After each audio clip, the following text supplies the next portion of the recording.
Good morning. Welcome to another episode of Life Maximizer Academy. I'm your host, Donnie Hill, founder and CEO of Life Maximizer. And today with me, I have my dear friend and special guest, Melanie Weller. Melanie, I'm glad to have you on. Oh, I'm so excited to be here, Donnie. Thank you. You are very welcome. As you know, one of the intentions behind the Life Maximizer Academy is really to bring entrepreneurs and business owners and just leaders in business a new way of thinking about business through a more holistic approach. And so I tell people I like to bring the practical with the woo, and I love our conversation. So part of the reason why I wanted to have you on is even though you're in the medical space, or you have been in the medical space, you also do a lot of work with business leaders. And so I wanted to share your work with my community. Oh, thank you so much. No, I'm so honored. I love working with entrepreneurs and business owners. You know, coming out of the medical field as a physical therapist, it's been such a fun application of so many of my skills that I never could have dreamt of, 25 years ago when I was graduating. Yeah, so tell everybody a little bit about who you are and your journey so far. Well, the conventional answer to what I do is that I'm a physical therapist. And that's what I've done for many years. My background is largely in treating people that have not found success somewhere else. And so through that, my clinical expertise is now treating your vagus nerve as a pinched nerve. And the vagus nerve is your big stress and pleasure and performance mediating pathway in your body. And it can get compressed at specific points in the body. And I find these same principles have applied to my business and applied to other people's businesses. And so I've really scaled it in a language to communicate it and really look at your business as a living being. And we're all trying to do what we need most to heal ourselves, no matter what that is. I recognize that my journey has been all about decompressing my own vagus nerve. And really, and beyond that, I really look at the cosmology of your business and the cosmology of your body from an alignment perspective to help, whether it's to improve health or improve performance or creativity or innovation. And that this internal cosmology and this internal narrative that we all have really determines our reality. For patients that have come to see me because of a pain issue, they all have a physical expression of their internal narrative. They have an expression, their body is telling me a story and their body is telling them a story. And then they'll have an internal expression of their physical narrative because your environment is going to influence that as well. And when you treat somebody's physical physical body or physical issues, sometimes their story will change. Like acute medicine does this really well. Like you break a leg, they set your leg. You have a heart attack, they restart your heart. It's, there's very much that, like they are treating your story in the moment. And that's, and that works, and it's great. It works really well. Chronic pain medicine doesn't really have that same relationship with, or that's a little tricky. It's a different kind of a thing, and it doesn't work as well with that approach. But when you treat somebody's story, the physical body always changes. And so that story piece is so important, but you can really break it down into really tangible structural, there's a way to map that through the body. That there's a way, because we're all the same at some level. And so there's a way. So I've developed a way to map that through the body. When I think about my own journey as an entrepreneur, my close friends know, or people who know me for a while, they know that I was diagnosed with a voice disorder when I was 19. And at that time, I just wasn't speaking my truth. I wasn't saying what I wanted to say or what I needed to say. I was studying medicine when that really wasn't what I wanted to do. And so there were all these constriction points. But now when I think about the launch of my business and the evolution of my business, my whole journey has been about me expressing myself, me sharing my voice. And I used to get Botox injections into my vocal cords to relax the muscles. And I haven't done that in almost 8 or 9 years. And part of it, I feel like, was just because I didn't want to go through that anymore. But the other part is I've just become more expressive in who I am in my business. And so I love that parallel between what you need to do, your physical body being a representation of something that you can look at in your business, because it's just a different way of thinking about your business and thinking creatively about your business and innovation. And one piece that I wanted to see if you would talk a little more about is, can you explain a little bit about what the vagus nerve is and what that would be comparable to in somebody's business? Sure, yeah. So your vagus nerve, it's your 10th cranial nerve, which just means it comes out of your brainstem. So it's outside of your spinal cord. And it does many, many things, but I will give you the superficial, like the basic, because it's just like, it's absolutely, the research is absolutely amazing on the number of things in the body it influences. So it comes out of your brainstem, it goes down and innervates your heart. It loops back up from your heart to innervate your vocal cords. I like to think of it as the nerve that allows you to speak your heart. It goes down along your esophagus through your diaphragm and innervates your digestive system. So it innervates the muscles that pump pump food through your digestive system. And in women, it goes into the cervix. So it's involved in, like women with complete spinal cord injuries can achieve orgasm with vagus nerve stimulation. And sexual arousal in general is a parasympathetic response, and your vagus nerve is the biggest component of your parasympathetic nervous system in your body. And so it's also involved in pleasure. It's in all of your senses. It's your grace under pressure. You know, when you're able, it's kind of what gets you in the zone or in a flow state very often for when we all have great performances. In the medical research, how well your vagus nerve functions determines how long you will live with pancreatic cancer. And when they put electrical stimulation on the vagus nerve, it reverses the mitochondrial defects deep in the cells that go with heart disease. And so there's just many, many amazing things, and that's just a smattering of what what the vagus nerve can do. But the point, so it has some things that it directly innervates, like your vocal cords and your heart and the muscles of your digestive system, but it has very far-reaching effects into places that it doesn't have direct contact, such as the mitochondria deep within your cells. Engineers have used what's called biomimicry for a long time in their design. So for example, the Japanese bullet train, the Shinkansen, is designed after a bird's beak.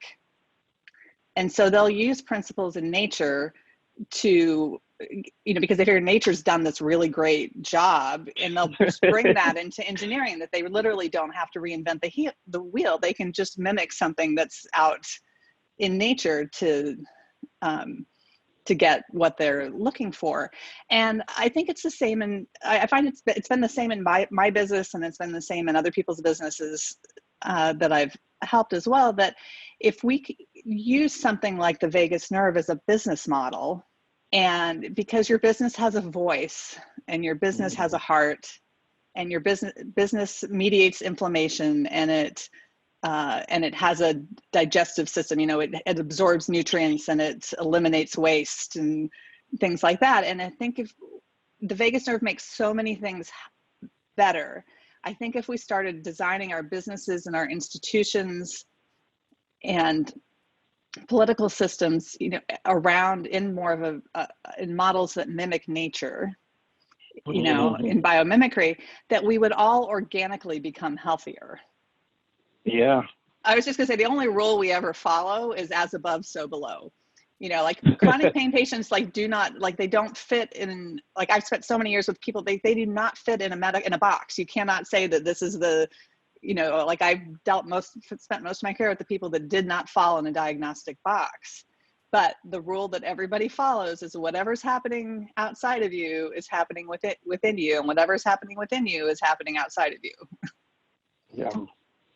Well, it's such a nice way to think about businesses. Like, if I'm treating this as a body, personally, I'm willing to have a little bit more compassion for my business, right? Because it's like, I need to take care of this thing. And as an entrepreneur or business owner, I need to take care of my business. And so it's nice being able to think a little differently about, what is the heart of my business, or what does the voice of my business sound like? And how does that guide me in thinking about my strategy for my business? If I'm looking at being more sustainable, am I running my corporate body into the ground right now?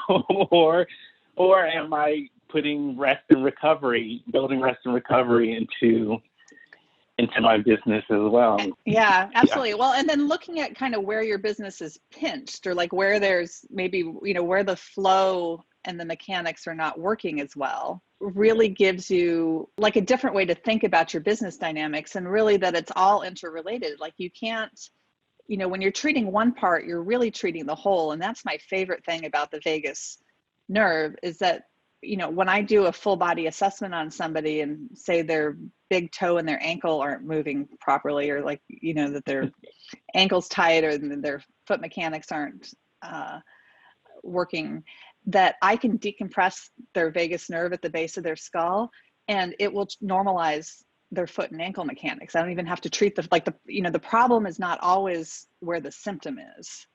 And having that whole body approach and really getting to play, it's so much fun for me to play with just how incredibly interconnected things are in the body, and because we learn anatomy in layers, and we learn things in systems, and the body doesn't really work like that. It's all in there together.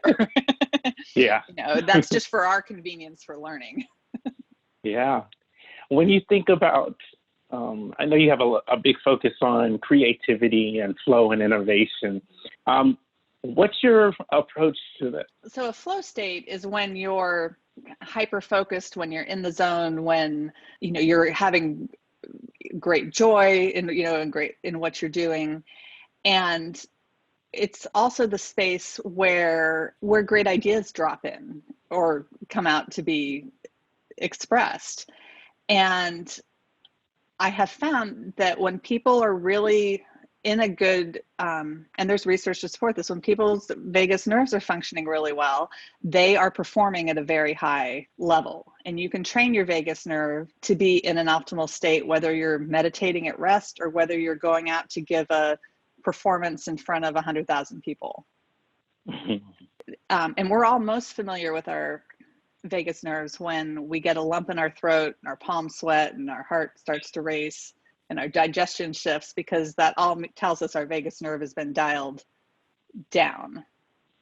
So the research shows that when solar and space weather disrupts the electromagnetic field of the Earth, it's actually measurable in our vagus nerves. And the extent to which it's measurable depends on the strength of our interpersonal connections.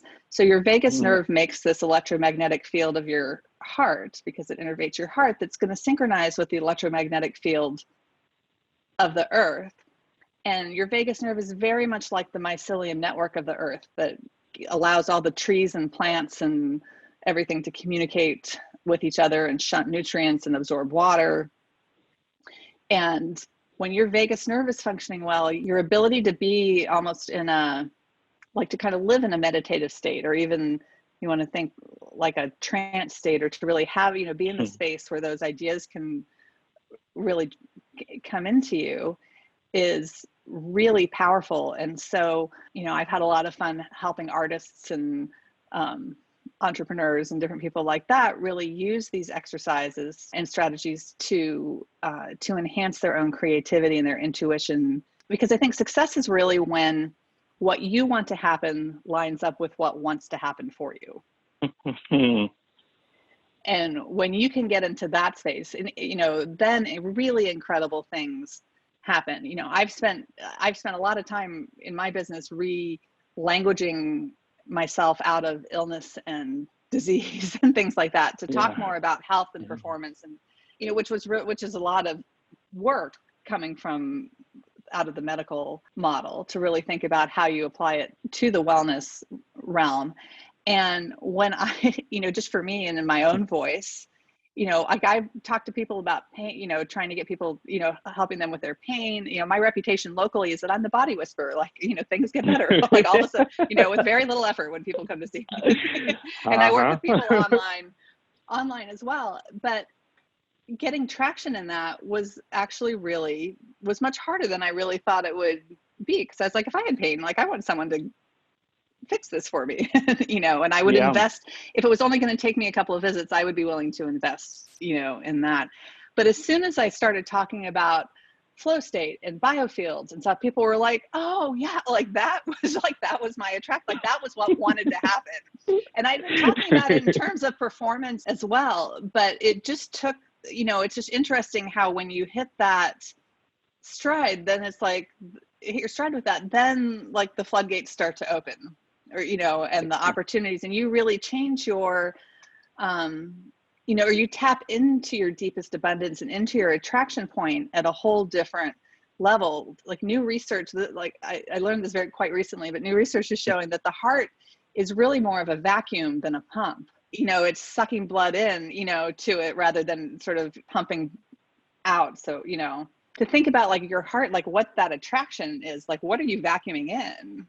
I think it's really an important question, and and there's a lot of things that go into it. It's a really fun way of thinking about it, because I think particularly now, people are wanting some kind of new solutions, and they're wanting a new way of thinking about their work, or they're starting to think about what they want to do now if they don't want to go back to their old job, or if they were let go. And so there's this period of time where we get to do some more reflection about what's really important to us right now. What does my heart want? What does my soul want? What's going to be nourishing for me? And I think what you just shared is such a beautiful visual of like, what is my heart calling in as a business leader, or a community leader, or a business owner, because some of the things that people might be doing in their business now might not be what they actually want to be doing in their business now. But then there's this whole relanguaging piece that you mentioned of, well, I've been talking about this for the past 10 years. Now I'm trying to talk about this thing that I have an idea about, but I don't necessarily have the words about. And so that's where we can begin doing some restructuring of, all right, what's my next opportunity look like? What's my next adventure look like? And do some exploration. And that's where I really love helping my clients, is helping them either find their North Star or find their new North Star, because it's really about the compass. They need a new compass. And so when you started talking about flow and creativity, I think there's more opportunity for us to explore that space than we've ever had before.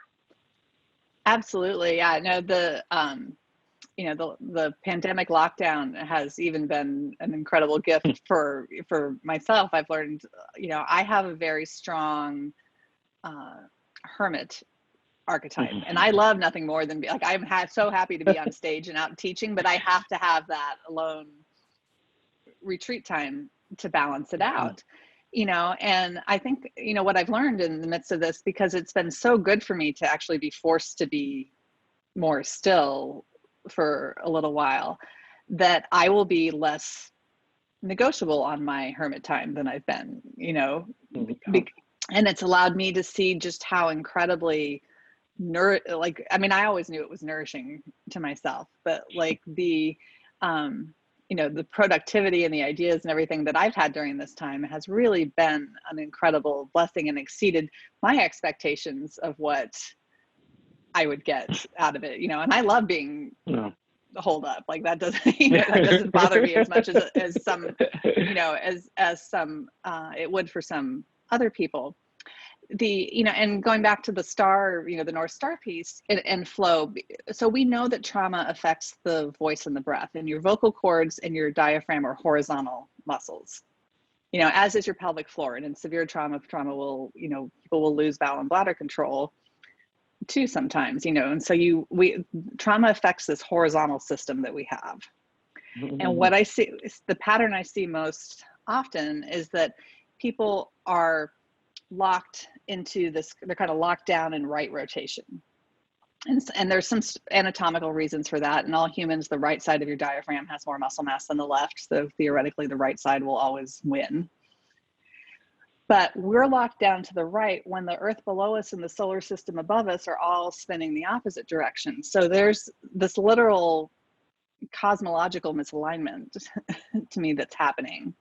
And just as, there are certain angles between things in the solar system, like the Earth's at a 23.5-degree tilt, there are critical angles in the body that are fractals of those. And like there's 47 degrees between the North Stars that our Earth points towards over thousands and thousands of years. And there are significant 23.5-degree and 47-degree angles in the body that I call them critical angles. And if they're not right, you are less likely to feel well and less likely to have flow. So when these horizontal structures get compressed, it's really like strangling your vagus nerve and strangling your flow. And all the vertical structures, I contextualize it around the vagus nerve, but really when you open up those horizontal structures, you're also allowing your arteries and your veins and your lymph and everything else that flows vertically in your body to flow. It opens up to have better flow. So you are literally getting better flow when you open up these rotational structures within yourself, and it starts to open up rotation within your own personal universe, so that quite literally the stars align for you in a way that that maybe they haven't been able to in the past, because you're better lined up with them. Yeah, one of the things you recently started talking about, or at least talking about in conversations with me, is this idea of biofields. What are biofields, and are there business biofields that people can think about? Yeah, no, absolutely. So, business biofields is the I guess is my term for bringing this into the business community. So, the formal definition of a biofield, which was done in conjunction with the National Institutes of Health, is a massless field, not necessarily electromagnetic, but that it surrounds and permeates living bodies and affects the body. This was defined in the early 90s, and it was started as a way to unite things like quantum physics with yoga and prana and chi and like other healing traditions, and to give everybody a place to talk about how these things are similar versus, and how you can bring these concepts together. So it was created as, coined as a term to unite these things. And so, like, as I was talking about earlier, like your electromagnetic field is a biofield. And we all have a sense of energy, like, when you walk into a room and it feels great, or it feels terrible, or, when you rearrange your furniture and you're like, oh my gosh, it feels so much better in here. Like you've changed the biofield in your room. Yeah.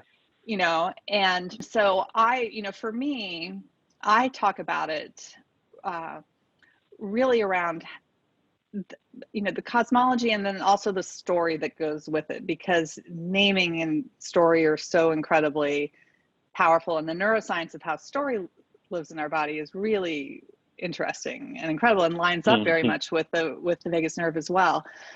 With the business biofields, one, it's kind of looking at your business in term, like in giving those vagus nerve correlates to it, to see, like, are you mediating inflammation? What is the voice, and what is the heartbeat, and what's the nutrition absorption and the digestion, and where's the joy, like where's really the pleasure in it? Because and like and are you having grace under pressure, or are you in like constant anxiety? Like anxiety is, and depression are are results of a compressed, like you'll have anxiety first, but when it really slows down and stops functioning, it will be in more of a depressed state.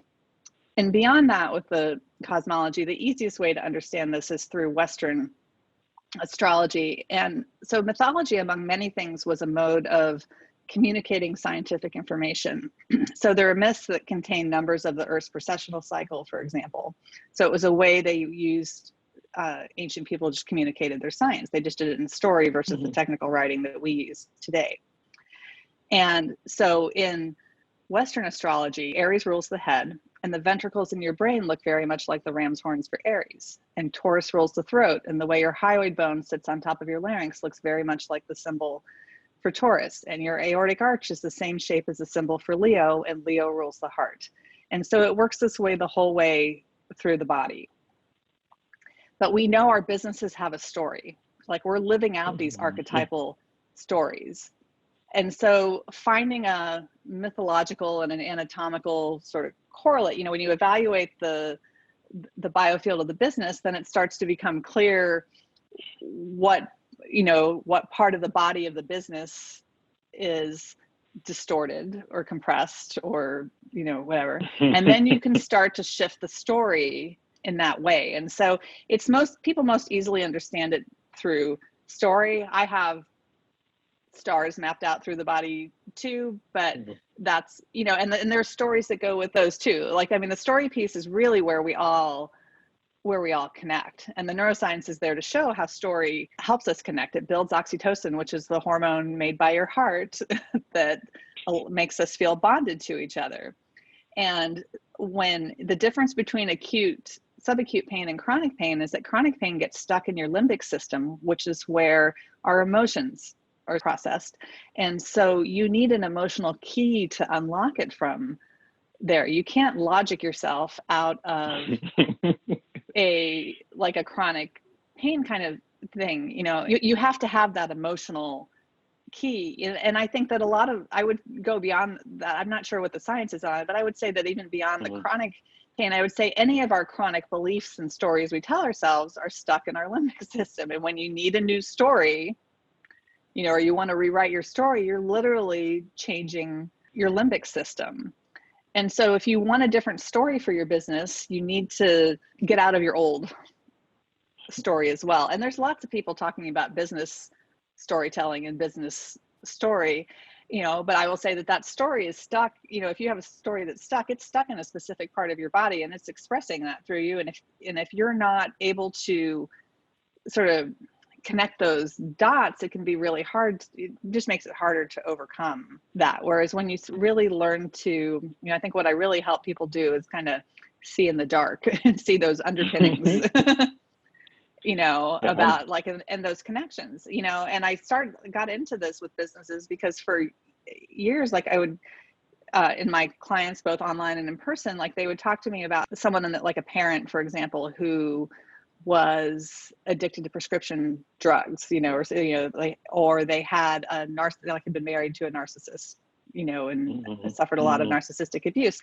And then they would talk to me about their job and they would describe their company in the exact same terms that they were describing the addict or the abuser, and they just went and repeated that relationship in a different way, and so, really kind of then going through it with them and picking them apart and seeing and what can change at work and what can change at home and all that was really what got me into this, and to see how powerful, we know that neurologically we're wired for what's familiar, not what's right. So we'll go, that's why abused women go back to their abusers. And so really setting up a different biofield, and moving out of your comfort zone into things that, to start to change that story is just incredibly powerful, even when it feels like you're stepping off the edge of the cliff. But I'll tell you, every time I've stepped off the edge of the cliff, the ground has shown up, and it's been really good. Well, one of the things that I've gotten out of my work with you has been around helping me shift my own story within my business, because I realized part of the reason why I needed to move out of corporate and move into my own thing was because I wasn't able to fully express what I wanted to do. Like I had to meet the objectives of my leaders or of my manager. And there were things that I enjoyed about it. But if I'm really honest, like they were things that I didn't want to do. I wanted to put my time and energy somewhere else. But I had this story going of, oh, I can't talk about what I really want to talk about because it's not right, or I'm going to get in trouble, or whatever the other narrative is. And I remember having a session with you where we talked about that a little bit. But after the session, that's when all the pieces started clicking into place of, oh no, part of the reason why I'm building my business is so that I can fully express myself. And for some people, that sounds wacky. It's like, why would you start your own business just to do more of what you want to do? But for my heart and soul and my own personal well-being, that was the step that I needed to take. And you played a big role in helping me shift that narrative within the context of my business. And so I wanted you to talk a little bit more about your story prescription work, because it's been really, really helpful for me in my life. Yeah, sure. So it goes with that kind of like the easiest, again, like, so we'll just go back to the Western astrology piece, how there's an anatomical aspect to, the glyphs and the stories that go with each astrological sign have, live in a specific way in the body. And so, like, for example, all businesses have bones. Like if you have a business plan, like that's kind of the bones of your business. Like businesses have structure, and then businesses also, and then there's that creative piece of it. So structure lives in the bone, is like, that is a Capricorn Saturn issue. And the Capricorn and Saturn rule the bones, and your long bones are actually organized in concentric circles that look like Saturnian rings, which is really cool. And then your pelvis is where creation comes from. It's it's when we all, babies, like, all creation comes from your second chakra, from that part of your body, whether you're making love or babies or business or art or whatever, like that's the creation energy. And the Pluto rules the reproductive organs, and it's really about equal co-rulership at the end of the day. And that's something that's very often missed in that story. Like, even though Persephone got kidnapped into the underworld with Pluto, they had equal co-rulership in the underworld, and she was happy in the underworld. Nothing indicated that she was unhappy, and they were faithful to each other. So there was this, this really beautiful fidelity between Pluto and Persephone as well. And that's all held by your pelvis, which is ruled by Jupiter, which is the blessing giver. But what happens is we sort of shift these, like, we take the Saturn myth. Saturn myth is a much harsher story, at least in the Greek and Roman tradition. As you go into older myths, they tend to be more well-rounded and balanced stories, and you see more examples of, like, the benevolent father, which would be part of Capricorn too, rather than the patriarchal father, we'll say. But that bone energy we often shove into our pelvis, and it disrupts then that equal co-rulership and doesn't let us target our blessings, and there's a whole, and so then, and I think, like, and so, like, when you start to see how it's living in the body, or you see how it's living in the business, you start to be able to see where these things have been shifted into one domain's trying to take over another, rather than to have that collaboration and partnership with the other domain, and just kind of getting everything into the right place. And we're all incredibly clever about how we shift our energy. I would say 50 or 60% of people in businesses have a very predictable pattern. Another 30% were very creative about how they did it. And about 10% like wrote their own textbook on it. And I have to figure out what in the world happened here, because it doesn't follow any rules that I've seen. There's something new happening, like you've created, there's something new happening here. And so, and that's part of what I think that part of my own gift too, is kind of troubleshooting, doing, that seeing into the dark and seeing really what's happening in situations that don't make sense. Well, I think that's one of the beauties of your work. Obviously, a friend connected us, Lynn Sherrill. She was a guest a few weeks ago. But one of the things that she told me when she introduced me to you was just trust that she's going to take you into some new places, but you won't know how you got there. I'm thinking, what does that mean? Oh, that's funny. I'm going to have to hit her up for that quote. And I love the analogy that you use of you're shining a light in the dark, because I think one of the things that I got out of working with you and our ongoing conversations is that because of the way you look at the world and the body and business through this story of mythology and astrology, you're constantly reminding me that we're always connected to something bigger. When it's easy to get stuck in the day-to-day of I just have to get this done.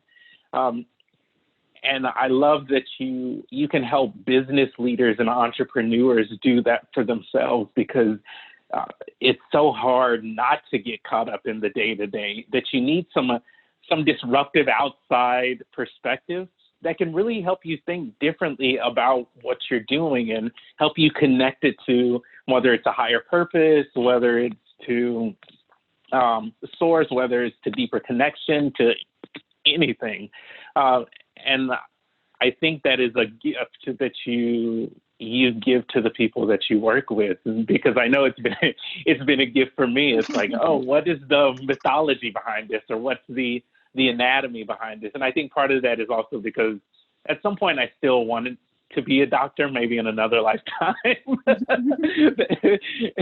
But there's this bridge that you build for people through your work, whether it's through story or through science. And so I want to know a little bit about what's next for you. What are you working on? What are you building? Well, right now I'm getting ready to launch. I launched an invitation-only biofield flow certification program to put all of that together and get that work out. You know, I have my ongoing consulting that I'm doing, and where I've had a signature talk developed for a while, you know, and I've given it several times. But the thing that I love about my work is that so many things can weave them, like different domains can weave themselves into it. And that really, it's all about, like, I don't really want you to do exactly what I do. I want you to make your work better. I want you to do what you're here to do and, you know, put your special sauce on it and make it yours and make it better. And, you know, we're in such a competitive type culture. And I think really stepping into collaboration at a deeper level is the next big thing. You know, there's many examples of that, and even how that's worked in business. And so really the next thing on my, the next big thing on my agenda is to do some keynote speaking around collaboration, because really your body's the ultimate collaborator. Your body's all, and the universe is collaborating for you too. You know, and like an illness and disease is really just an effort to get you back in flow. You've just gotten out and it's trying to get you back. And when we get really sick, we've lost the ability to read those cues about when we've been out of flow and to honor that. And, you know, and so, and then flow, you know, so flow state's just the opposite end of illness. But yeah, like really looking at collaboration. And I have, even speaking of collaboration, I have an institution interested in collaborating with me for researching my vagus nerve process. So that's super exciting too. That is very, very exciting. I'm looking to hear more about that opportunity for you. Thank you. All right. So the last question: how can people get in touch with you or get connected with you? You can go to my website, which is melanieweller.com, and email me, ask@melanieweller.com. I love hearing from people. All of my contact information is on my website, even my phone number. You can text me, WhatsApp me. Like, I like hearing from people. So if you want to know more about what I do, please just reach out. I'm updating my website at the moment. So, but it'll have everything there soon. But, you know, whether it's updated or not, just reach out to me. Awesome. Melanie, thanks again for your time today. It has been such a Thank pleasure. you, Donnie. It's always so fun having talking you. with you. Well, I'm looking forward to talking to you again soon. And again, check out Melanie's site and her work. She's doing some very, very cool stuff. So until we meet again, see you soon. Thank you, Donnie.